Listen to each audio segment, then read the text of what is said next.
Well, hello again, world, and welcome right back into my garden. You all see my cucumbers that need to be transplanted, how them look lush and beautiful. hmm Cucumbers looking lush and beautiful. Them need to be transplanted, Them literally in an inch and a half of soil. How have I managed to keep them looking this vibrant in spite of the fact that they are not in much soil? Um, I give them, as it were, liquid feeds. So this morning, liquid feed comprised good old salt, baking soda, vinegar, and some hydrogen peroxide. What the hydrogen peroxide does is allow them to absorb oxygen at the root. Yep, so them still looking vibrant. Now I don't give them the hydrogen peroxide solution very often.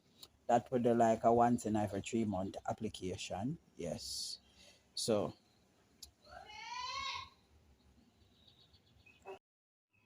please to ignore that loud noise that came from my child. Yes, my female child. Sometimes she screams like a real banshee. Mhm. I do not know why she think I was in Egypt and she need to be shouting to get my attention so loudly. Nevertheless, folks, so I don't only give that kind of a treatment to my seedlings, but I also give it to my potted plants. I do it on the flowers, I do it on the vegetables as well. So I'm not due for transplanting. A whole heap of stuff need to be transplanted. Let's see how my Swiss chards are charged up. Yes. This is a little pink one. This is a baby pink and the yellow. Them not look bad at all.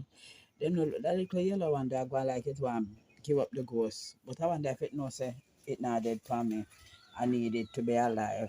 So amidst my um bok choy and pak choy seed that was planted, I see a tomato seedling come up. I like free food, This is free tomato. I can't tell you what cultivar it is at all. Don't have a clue what cultivar it is. No, seriously, on a serious note, I really need to be transplanting out some stuff. I tell you, life was happening, y'all, in the last 2 weeks. Life was truly happening. I'm telling you, I was as busy as a bee. Had a number of weddings and other functions that I had to attend. And the preparation portion, boy, me I tell you no. I'm telling you. Yeah, nevertheless, I'm happy with what I see. So I was just able to do the minimum during that season. Water, water, water. Can't do nothing else. When I get into the back garden, I want somebody to help me to understand why my can them gone in a stagnation mode. Because them grow and them reach a certain level and them just stuck.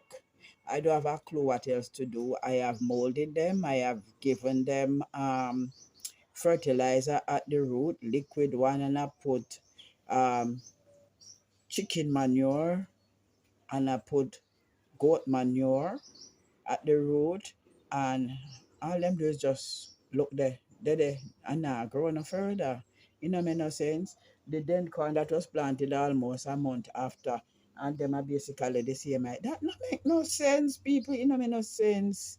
When you tell me what I go on, we soon show another corn. But before I show another corn, I want to know. You see my finger? You see those white marks on my finger? Those were caused by the hydrogen peroxide. I know I'm not supposed to handle it without a glove. Um, when it is in its undiluted state, this is what it will do. It's food grade hydrogen peroxide. This is food grade hydrogen peroxide, but whenever things are in their raw state, them can be, what I call it now, very damaging to the skin. Remember now, no, this is what the dentist will tell you to use diluted as a mouthwash. Yeah. And this is 35%. the ones we tend to use from the dentist is already diluted and them still tell you to dilute it. So the one we get to use at the dentist is between 6 or 3%, and this thing will burn. Because right now I have a finger that is burning. Yeah, but I know I put some, what name, castor oil on my finger. Castor oil soothes and heals too, yes? I know I could have got break a single Bible and use it, but boy, me I tell you, me not like when it just break. Me not manage to smell very well at all. All right, so let me give you a bit of information on where I got the concept of utilizing hydrogen peroxide in the garden. All right, so the primary use of hydrogen peroxide in the garden is, let me pan you around now so you can see my face, yo. Down in my cozy spot in the garden. So the primary use of hydrogen peroxide in the garden is as a quote unquote disinfectant or to improve the oxygen level in the soil. All right, so I have realized that some of the soil in some of my containers is a bit tighter than I desire them to be. And this is why I have gone about using hydrogen peroxide. When I read the information and saw long ago, about 3 or so years ago, I came across the information. Um, I started using it, and then the soil was worse than now. The soil in my garden has improved leaps and bounds. Yeah, so I started using it then, and I've continued to utilize it. So it also says that it helps with the root health of your plant. Um, because of the oxygen that is provided, then you'll find that your plant will grow, what did I say it now? Nicer root structure, so that you'd have more stable looking plants, so to speak. All right. It is said to help to combat fungal infection and eliminate pests like fungus gnat and other insect. It says also that it just hold a minute for me now, please. It says that it also helps in seed germination and can be used to sterilize, as it were, the potting mix and your garden tools. So there, yes, I have used it as a cleaning agent for my garden tools. That was when I had a lot of garden tools. I need to repurchase. Yeah. So it, for pest control, you can spray it on the affected area of the plant. It is said that it must be utilized in a 1 to, oh, that go again. All right, so let me tell you how I mix it. Because I have never measured what a gallon of water is in spoons. So I can't tell you it's a 1 to 200 or a 1 to 100 ratio. So I put one tablespoon of hydrogen peroxide in a gallon of water. Shake it up and then utilize it. That's what I do. One tablespoon to a gallon of water. So for this morning now, for water in the garden, this is what I will do. Is what I call it, treatment morning. Yeah, so this is when I go and treat my garden. So this morning I have added to each 5 gallon bucket 5 tablespoons of hydrogen peroxide. I put in about 50 grams of baking soda, 25 grams of salt, 50 grams of white vinegar, and that's that. Now the salt, the white vinegar, and the baking soda also help with pest control in the garden. I should be spraying this, but my sprayer ain't functioning, and I need to go today to see if I can source myself another sprayer. So you notice my very scarce post, yeah, my device broke. Y'all. So as it is, I am, it came up and I'm seeing if this will go. I'm praying that we won't have any, what do I call it now, glitching? Yeah.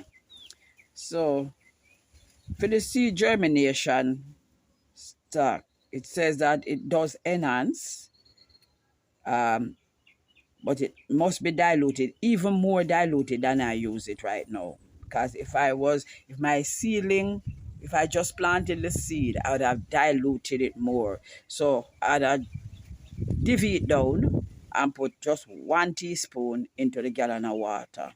That is what I have done, and use that as my seed soak when I just plant my seeds. All right. For mold treatment, it's the same thing I do. I in the pots. So because I use one set of pot forever and ever and ever, sometimes we do have to clean the pots, people. So what I do is I dump the soil out, rinse the pot in the diluted hydrogen peroxide water. Then I put back in the soil, and like we have said already, we can actually use it to sanitize or sterilize the soil or the potting mix, whatever you want to call it. And it's the same process. You dilute it, throw it in the soil, and you can replant in the soil afterward, because it would literally kill whatever pathogens are in your soil. All right. So another household product that we can utilize in our garden, hydrogen peroxide. Remember now, the chemical formation for hydrogen peroxide is H2O2. So you know, so the O2 speaks for the oxygen, the OXYGEN. Yes, so it's O2. It is saying that it have 2-part hydrogen and 2-part oxygen. So the oxygen within this is what oxygenates our soil. When you put it in the water and you pour it into the soil, it literally bubbles. You can see the reaction the instant it touches the soil. It foams. All right? Just like when you use it as a mouthwash, it foams. It's the same thing it do when you pour it into the soil. Yes, my people. So I catch you up again when we get back into the back garden. So that is what happens when you pour the water with the hydrogen peroxide into the soil. You see the bubbles? Yes, that's what happens. And that will percolate down into the soil and go all the way to the root zone of the plant. Yo, yes. Let me demonstrate once more. Once you pour it in, that is the reaction you will get.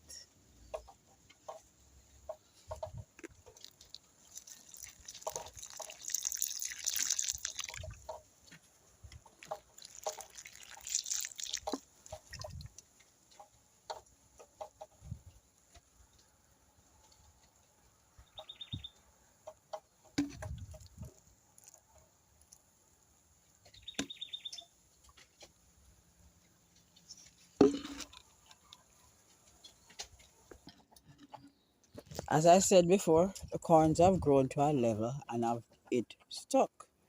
I do not know what else to do to help these corns to grow. I know that the wind and the sun is doing a moisture problem. The intent was to drip irrigate this bed, but like I found out in the tomato bed, you don't set up irrigation after you have planted. You plant and then you set up irrigation. So this wouldn't work because these are spaced at 4-inch intervals. So it's every third one would I get the water, so the other two wouldn't get. Because when you reach 1, 2, 3, then you are at 12 inches. So this never do work. Hence, I continue to water by hand for this particular bed. But I don't know. Is it the variety of corn? I don't know. I am at a loss. This is my Second time having this issue with corn. I bought some corns once and I planted them. They grew, got to a level, and then them just would not grow anymore.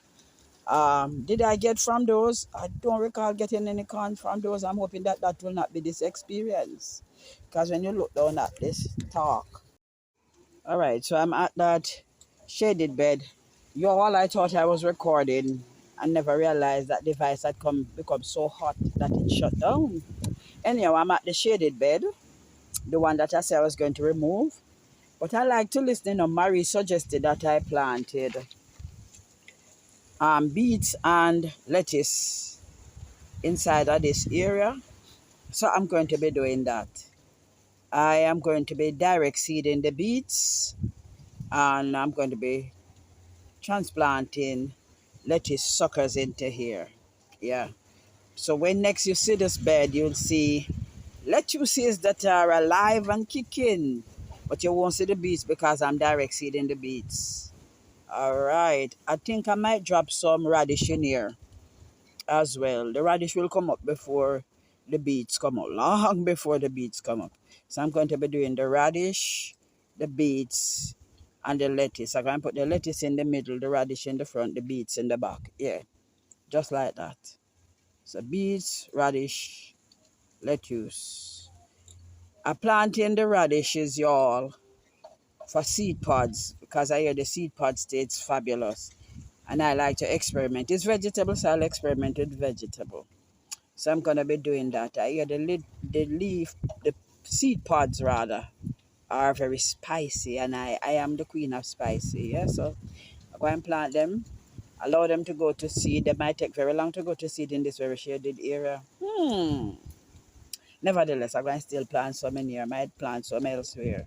Yeah, and then again for pest control to attract beneficial insect. Yes, I'm going to be removing the shade totally and not leaving any shade up there in terms of the fabric that is before it.